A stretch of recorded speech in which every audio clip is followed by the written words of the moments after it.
While the Soviet Union is falling apart and those analysts are becoming big stars, I focused on Iraq, and then much to my shock and the world's shock, 9 months later, Iraq invaded Kuwait and overthrew the Kuwaiti royal family and seized Kuwait's oil fields. This was a naked act of aggression and war. And so I walked in that morning. I got up early because we knew that the invasion was coming. We predicted 30 days before that Saddam would invade Kuwait. But I got into the office early and my boss sort of intercepted me and said, "Don't take your jacket off, we're going to the White House." And I had never been to the White House before. So we got in a car, we drove to the White House, and we were escorted into the Oval Office. And keep in mind, I was 25 years old at the time. And you walk into the Oval Office and here's the president, the vice president, the national security advisor, the CIA director, my boss, and me.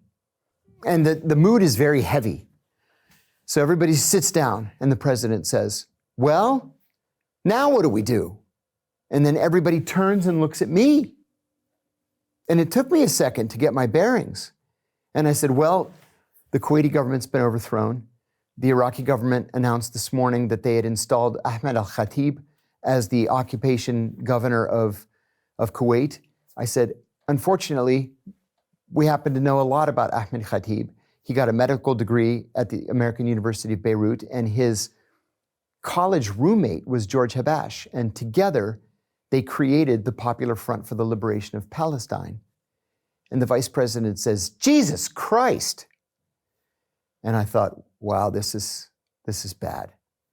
We finished the briefing, got up and walked out, and two things happened.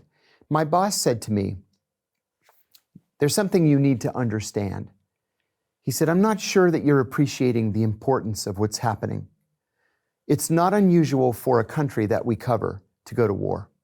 It's highly unusual for a country that we cover to go to war with us."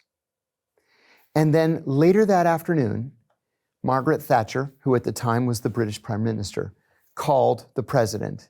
It was George H.W. Bush, and famously told him, these were her words, "Now's not the time to go wobbly, George." And that call was like a wake-up call for George H.W. Bush.